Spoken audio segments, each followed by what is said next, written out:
Hey, what's going on? Charles Austin here, and let's be fit forever. It's a nice Saturday. Hopefully, everybody is enjoying their Saturday today. And today, I wanted to talk to you a little bit about the top five, or should I say, I guess, my top five.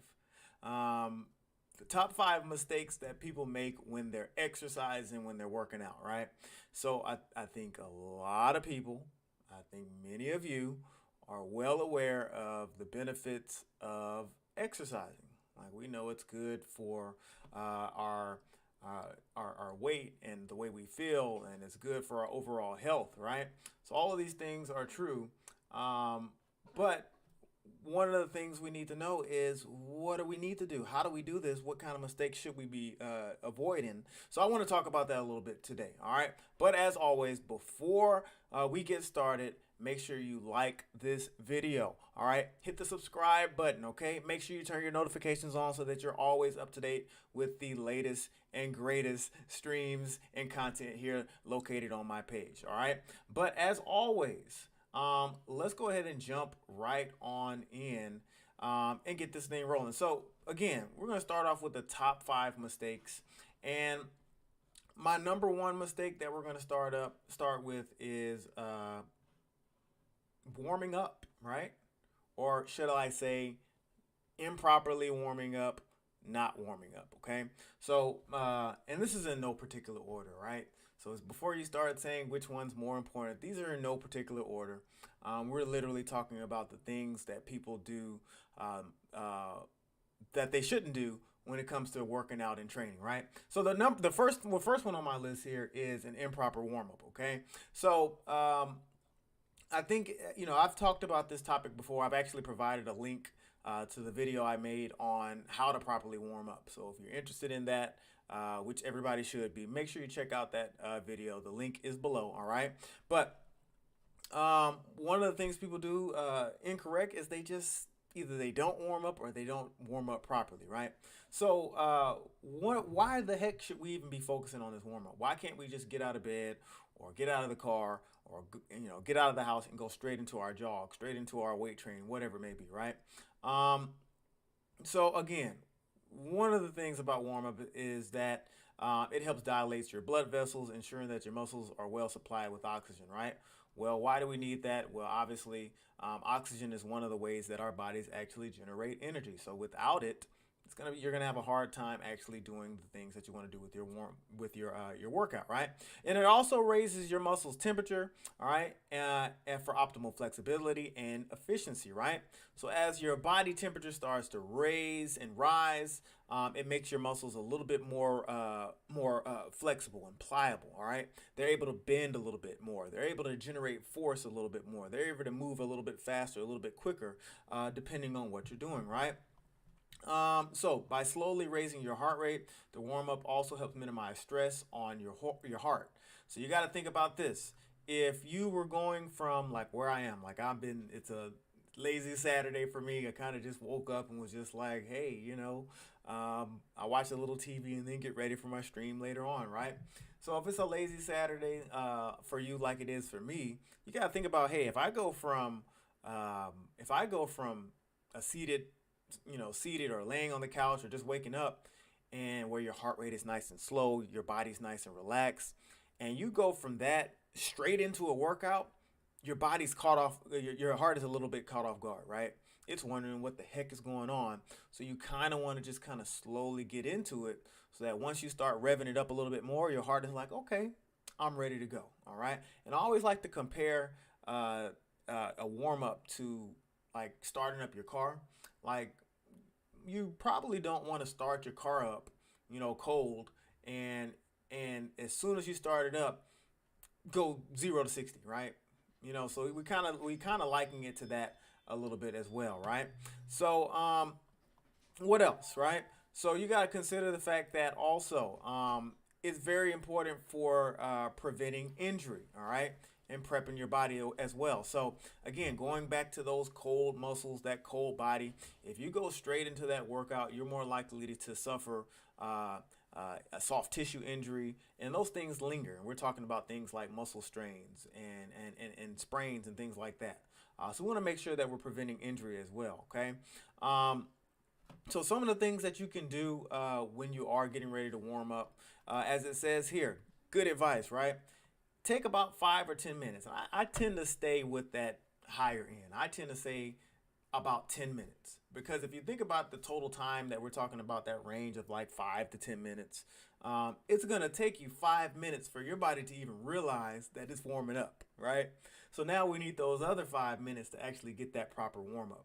So I tend to err on the side of a little bit longer, maybe that 10, maybe even to 15 minute amount of time for warming up, right? And then also, as it says here, more good advice, right? The more intense the activity, the longer the warm up. Okay, so if you are, let's say you're getting ready for a brisk walk. Okay, well, the easiest way to warm up for that walk is just to start walking, and you almost don't really have to do a warm up for walking because we walk all the time, right? But you can kind of slowly rev up that walking intensity as you go. So your warm up is not as important, and it's not as crucial, right? But if you're getting ready to do intermittent sprints, right, or if you're getting ready to jog, if you're getting ready to do powerlifting, if you're getting ready to do heavy squatting or anything like that, that warm up is going to be important because you're going to be taxing your body a lot more than you would have been if you when compared to that walking. So depending on what you're doing, you may want to make that warm up a little bit longer, and you may want to even make the warm up a little bit more intense.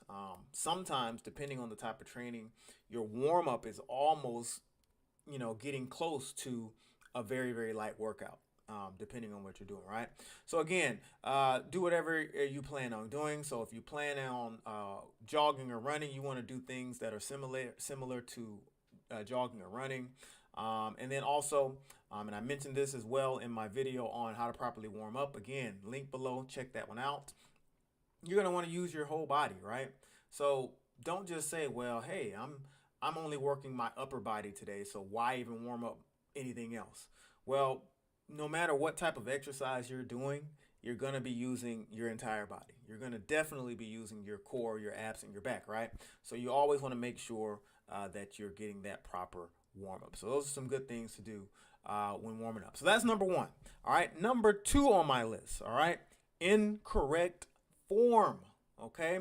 So incorrect form is literally one of the most common mistakes people make when actually performing any types of exercises, right? And incorrect form takes place on cardio machines. It takes place when stretching. But we're going to focus on some of the more common exercises when done improperly. All right, so give me a second here. I'm trying to pull up my imagery for y'all so y'all can see, because I wanted to start. Yes, here we go. There we go. So I wanted to start with showing you an image of something that I've seen a bunch of times, right? So here we have an image of a squat, right? And this is a little bit dramatic. And I read this article of the person who actually made this is actually another fitness coach who was trying to explain the mistakes we make. And she was a little overly dramatic. But I've seen this so many times, it still makes me cringe though, right? And there's so many issues wrong with this particular squat. And there's a dozen different ways to squat the wrong way, but this is the one that we see most commonly, right? So right here, the first issue we have is these heels, okay? So whenever you're doing a squat, and then also lunges, we'll get to that one in a second, your feet need to be flat to the ground, okay? And this technique is very common when people are just starting out and they're beginning an exercise program on their own, and they have no guidance. Okay, so this is a common mistake. It's easy to overstress your knee joints here with this technique, and it's something you're going to want to avoid. You want to keep those legs, those feet nice and flat.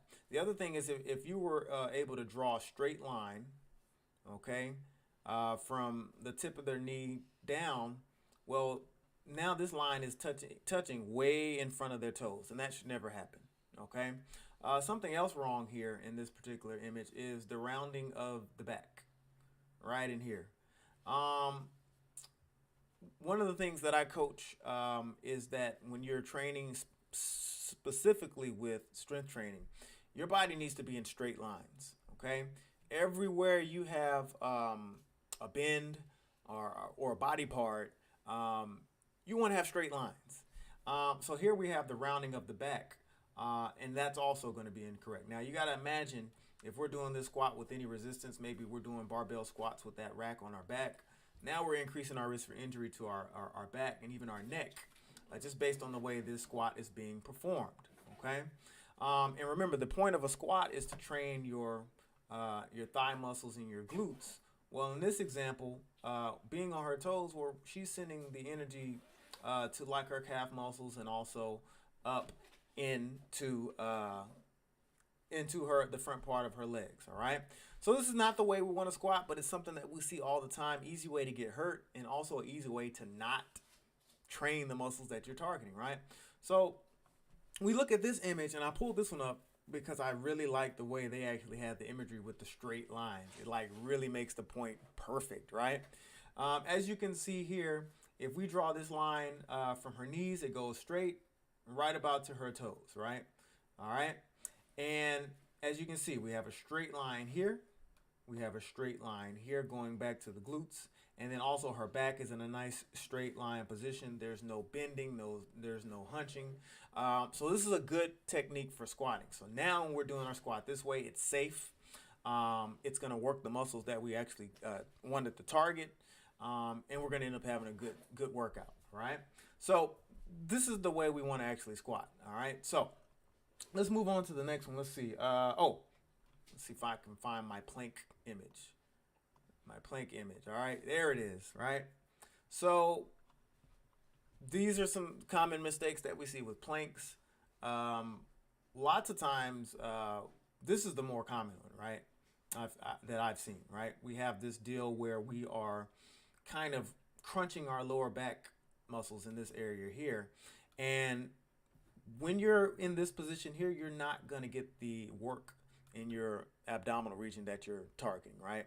And not only that, now we're increasing our risk for injury in that lower back because now we're putting all this pressure and strain in your lower back. So if you've ever done a plank like this, you may have noticed my back's a little bit tight after I finished up doing this position, right? So this is not the way we want to squat. It's not safe. We're overstressing our lower back, and we're not going to train the core like we want. And if we go here, this is generally the type of plank that people will do when they just simply don't possess the amount of strength, posture, and stability to even hold a plank. So as you can see, there's rounding, and we've already said that we don't want to have rounding. We have rounding here in this lower position in the picture at the bottom, and then we have rounding here. Remember, we want to be in straight lines when we're performing these exercises. So now what he's doing here is he's overstressing his Achilles tendon back here, and now he's overstressing his shoulder. You all right, man? You all right? All right. That's my son sneezing. So he's overstressing his shoulders as well, which is not the point of a plank, right? So again, these are two images of some of the more common mistakes that you'll see during a plank exercise. As we go here to see the proper way to plank, I search and scour the internet for this. Is just a beautiful plank, right? Look at that straight line that his body is in. His elbows and his arms, his forearms are nice and even. And now what he's doing is he's squeezing here. All right. All of his body weight and the energy is right where it needs to be in order to train and increase the strength and endurance in his abdominal region. So beautiful plank again here because he's in a nice straight line. No no uneven weight distribution here in this image. All right. What's the next one here? We got biceps curls. Oh, see if I got the right one. Is it this one? No, that's for later. Here it is. Yes. All right.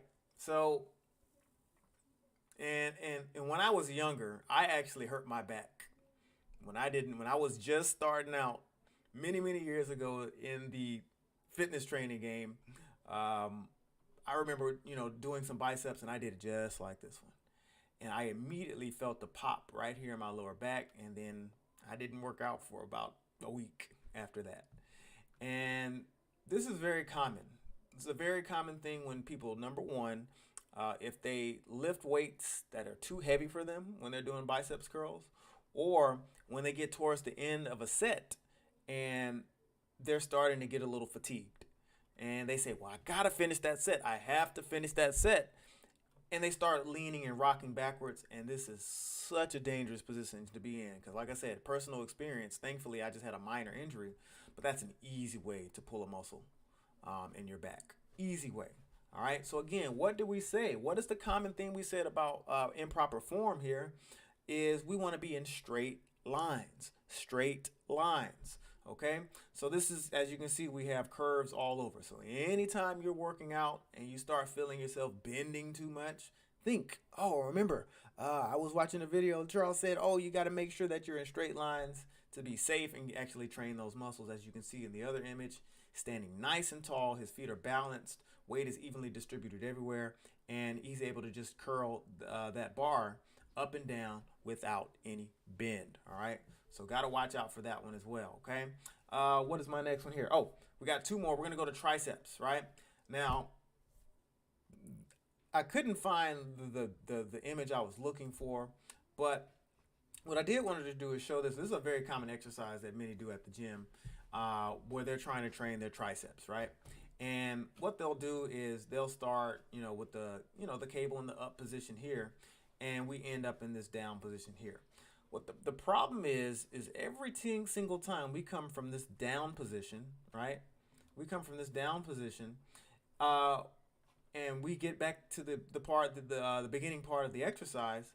These elbows tend to kick all the way up.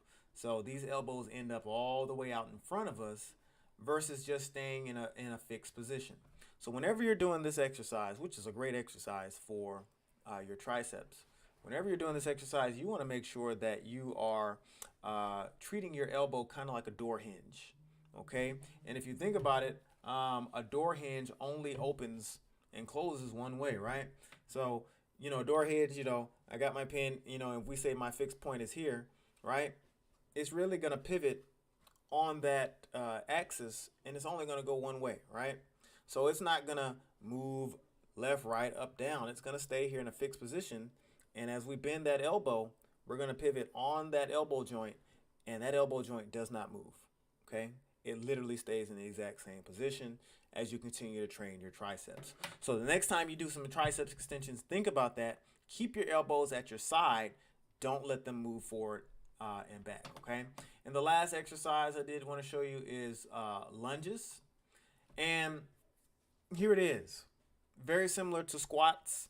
The issue that we have here is that now his knee, as you see, if we draw a straight line, now his knee is in front of his toes. All right. And then look, what do we have at the top? We have bending, right? He's not in a straight line. Okay. So now we're overstressing our knee joint. Okay. Again, we're going to be, and then sometimes this heel has a tendency to start popping up. And now we're overstressing our Achilles, and we're increasing our risk for injury. And again, we're not training the muscles that we want to. As you can see in this other image, much better with straight lines. As you can see here, as I draw a straight line from the knee down, look, it's behind the toes, which is what you want. Look at the back and the torso region, standing up tall, looking straight ahead.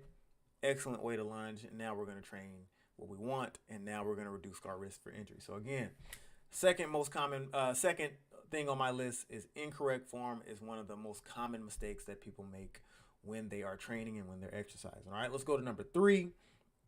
And number 3 is simply not having a plan. Okay, simply not having a plan. So if we see here, if you have a goal.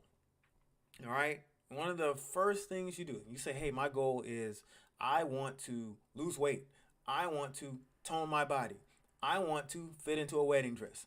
I want to get in shape for my high school reunion. Whatever it is, you have a goal. Now what? Okay? It's sexy, I guess, to set a goal to say, hey, I'm gonna have a six pack by the summer, or hey, I'm gonna be wearing a bikini, or I'm gonna wear go to the beach in my trunks and no shirt, whatever it is, right? It's sexy to set that goal, but how do we actually achieve it, right? So number three on my list is not having a plan. Okay, so why the heck is a plan even important? Well, it's critical to accomplishing goals because it helps you stay motivated and ensure that you're on track to complete your goal in a reasonable amount of time. How the heck do we do that, right? Well, the first thing you got to do is determine your why. Okay, why the heck am I at the gym? Why am I eating these foods, right? Why am I training 4, 5, 6 times a week? Why am I doing any of this stuff? We got to make sure we are specific with our why, right? So if your why is weight loss, perfect. That means everything that you do should be focused around weight loss, right? So again, um, um, anytime that you have been successful in a goal, and think about it in life, it had a purpose. It wasn't something that you just did, willy nilly, right? You just said, hey, I'm going to do this and you were successful. No, right? Anytime you've achieved anything, you had a purpose. And think about the times that you failed. You didn't have a purpose. Okay? So you got to have a plan when you go into the gym, when you start working out, exercise, right? Some other things that you can do is write that goal down. This helps form connections with your brain. It makes it cement and kind of implant in your mind a little bit more. It makes it more likely for you to achieve it, right? Set goals that are smart. Oh my goodness, right? Now you were talking about planning out our routines and our exercise habits, right? Well, if we're trying to figure out how we're going to train, how we're going to exercise, we need to make sure that that plan is around a smart goal, right?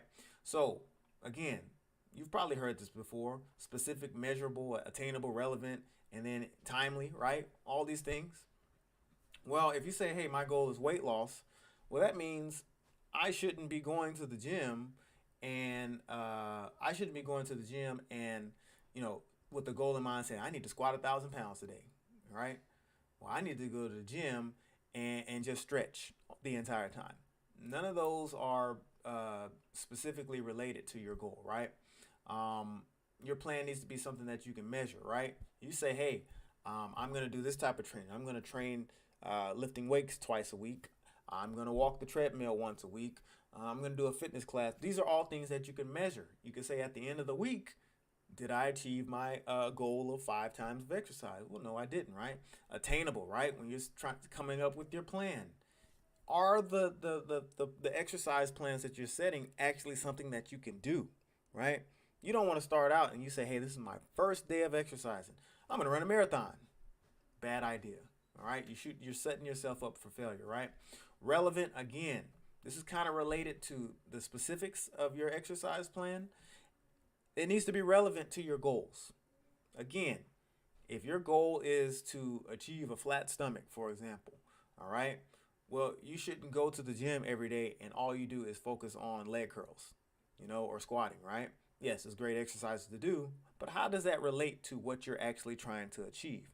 And then time based. You need to figure out when you want to actually accomplish your goals. So when you're setting up your plan, you should be creating exercise routines. You should be coming up with things that you want to do that will allow you to achieve your goal in a specific time, and that time has to be reasonable, right? Some other tips, real quick. You want to figure out the stuff that actually works for you, right? So as it says here, now that you figured out that you have a goal, list all the options and cost benefits of each one, right? So you got to kind of figure out, all right, I want to train, I want to lose weight, I want to train my body, whatever, right? Should I go to the gym? Should I work out at home? Should I use weights? Should I use bands? Should I walk around the neighborhood? Should I walk on a treadmill? Should I run? You got to figure out what's going to work best, right? You got to figure out the pros and cons of each of those choices and then come up with something that works best for you. So again, let's see, I think there was one more thing. Yes, that was the other thing I want to mention real quick. as it says here, number 7, um, again, when you're coming up with that exercise plan, you got to take that plan one step at a time. You cannot rush. Okay. So, step number 1, if you're starting out, may be let me just figure out a way to get 4 days of exercise in. Okay. I might not even have a plan when I go to the gym or when I start working out. I might not know what to do, which is what we're saying to avoid. But again, if that's you, maybe the first thing is just to figure out a way to start moving. Okay. Maybe step number 2 is say, okay, I figured out a way to start moving. Now let's move with more of a purpose. Now let's get a plan set up that's really specific to what I'm trying to achieve. All right, maybe step number 3 is now focused on, okay, I have a plan that's specific. Now, how can we enhance this plan and make it even more functional to what I'm trying to achieve? So, again, number 3 common mistake that people make is they exercise and they don't have a plan and it's just going through the motions. All right, don't do that. Right. Number 4, this is one of my favorite ones. Drum roll. This is a terrible drum roll. This is one of my favorite ones. And number 4 is trusting social media. And you're probably like, well, wait a minute. This guy's on social media right now, right? What is he talking about? Well, let's break this down, right? So I found this research. I found a study that was done on how often, and I hate this word. I don't even want to say it, right? Influencers, right, actually give bad advice, and what they found is that 8 times out of 9 they're giving you bad advice. Okay. And I will distinguish myself from influences here in just a second, but so here it is. So where is it? Oh, so the health researchers studied most popular influencers based on those who had more than 80,000 followers or whatever on at least one social media site. And what they did is they found that the majority of the blogs could not be considered credible sources for weight management information, as they often presented opinion as fact, right? And boy, oh boy, that is something that I see all the time when I'm scrolling through social media. I just see people just saying what they think, and it has absolutely no basis. And it just bugs me. It bugs me as somebody who's put in a lot of work into their craft, right? As it goes on to say there, is very harmful because you got to think about this. If they have all these followers and they're giving out their opinions without any merit, people are following these opinions. And the best case scenario is you just don't see any success, which is very common. That's the best case scenario, which is also terrible. But the worst case scenario is people are getting injured, or people are getting sick or having issues because they're following somebody who has absolutely no idea what they're talking about, right? So what else did it go on to say? Where was that other part here? So they were talking about presenting opinion as fact again, or fail to provide any evidence. There it is. So whenever they're talking about nutrition, right, they just say stuff. There's no evidence behind it. They just say what sounds nice, whatever the latest fad is, right? And the thing about nutrition is it doesn't really change. We learn things about nutrition, more and more. But a blueberry was healthy 1,000 years ago, and it still is healthy now, right? So you got to think about that. So how do we so here's some of the, so again, we're talking about folks that are presenting information that is not scientifically based, okay? They're providing opinions, and people are following these opinions to their detriment just because they like their social media page. They like the way somebody looks, and this is a dangerous game, okay? So some of the common things that you might see on there, like here you go. Here's one. Avoid eating bananas because they cause weight gain. Again, nobody ever was unhealthy because they ate too much fruit. Never happened. All right. You find me the evidence that says you should not be eating fruit. And we're not talking about people with allergies and stuff like that, but find me the evidence that says you shouldn't be eating fruit, and I guess I'll, quit my career, right? I've never heard that one. I'm gonna skip that one. This one's actually true. We'll do a video on that at some point. What What's the other one I want to show you? Oh yeah, only eat organic. There's no evidence to say that you should only eat organic, but you know, people hear this all the time, and then they end up spending extra money on something they don't even have to, right? You got to get into the nitty gritty. Now, a better idea. How about if it's something you can't read, look it up and read about it. Simple. Okay. People say this crap all the time. Bad advice, right? Follow the keto diet. Okay. Well, I promise you, I'll do a video on keto. Keto is probably one of the worst things that you could do when you're trying to lose weight. But everybody out there continues to say it, but they don't have any evidence to back it up. They just say things because it sounds nice and they have followers, and that's what the followers want to hear. But it's to the followers' detriment. Okay. Do a juice cleanse. Oh, this one's a popular one, right? I mean, what does a juice cleanse even do? The problem with that is you're not even getting any fiber. You're taking a lot of the nutrition out of the juice, the fruit, when you start juicing it. No. If you want fruit, eat the fruit or make a smoothie. Okay. So those are just some of the examples. There's more out there, but the point is you're providing evidence. You're providing information without any evidence, right? So how the heck do you even recognize bad advice on social media? Well, I'm gonna go scroll all the way down to, let's see, where did it go?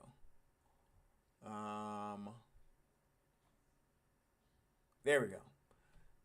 Here it is. All right. So when you're looking for the folks that don't know what's going on, they don't know what they're talking about. There may be somebody who's just stating their opinion because it sounds nice. You need to question their qualifications. You literally need to either go to their website, figure out their qualifications. Where were they trained? Are they continuing to be trained, right? Do they have any qualifications? If you can't find that information on their social pages or their websites and things like that, ask them.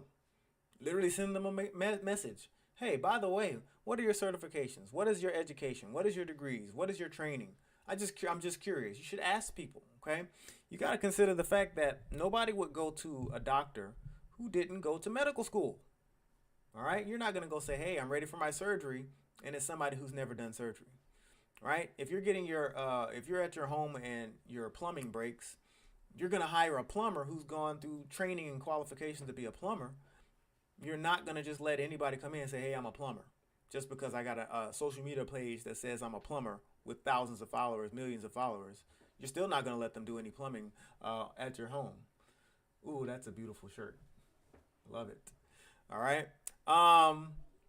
So you got to think about that. What are their qualifications? So again, as it goes on to say here, it takes years and years of working with real clients to really understand how the body and brain work together for an efficient training session, coaching, anything, right? So just because somebody's body looks nice or somebody has a great video, that doesn't mean they know what they're talking about, all right? Another thing is, are they continuing to learn, right? Are you continuing to educate yourself and stay on top of the latest trends that are science-based, right? So personally, I'm going to go ahead and give myself a shout out before I wrap up with the last mistake, which is number 5 on the list.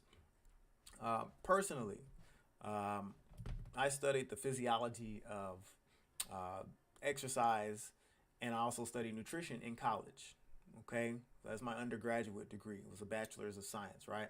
Later on in graduate school, I studied public health, which public health basically focuses on preventing poor health, right? Specifically things like chronic disease, communicable disease, things like that.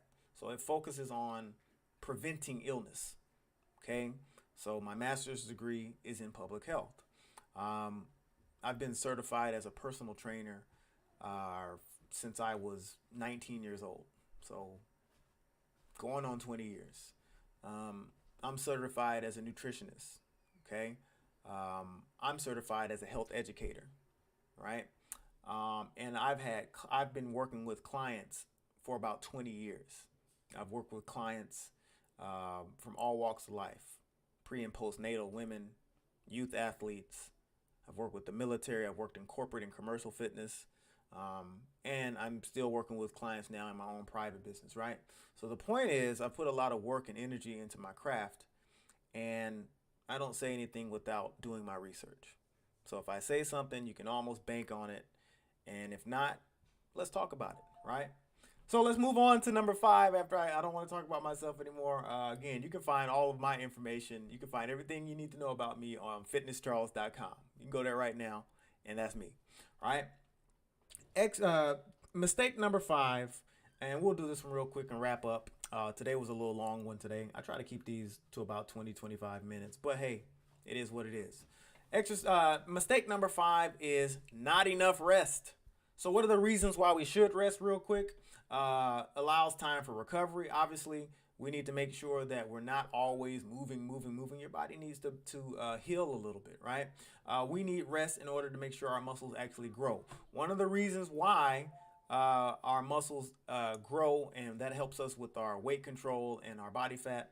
One of the ways we control our body fat and help lose weight is muscle growth, right? The more muscle we have on the body, the healthier we are, right?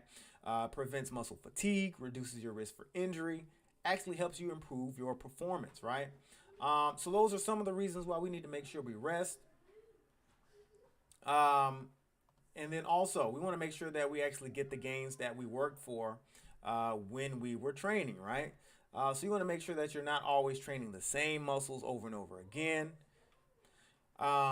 And you also want to make sure that you rest your brain too, okay? So when you're training your body, your brain has to work hard as well.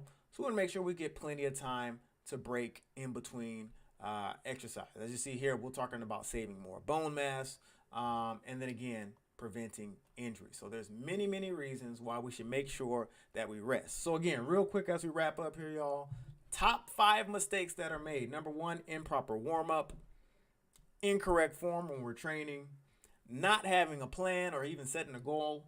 All right. Trusting social media. Stop it, y'all. Well, unless it's me. All right. And not enough rest. Okay. Let's see if we got any Q&A today. You know what? It's been a long one. I'm going to go ahead and wrap up with this one. As always, if you have any questions about this topic or any, pop it in the comment section. I'm happy to just send a little reply.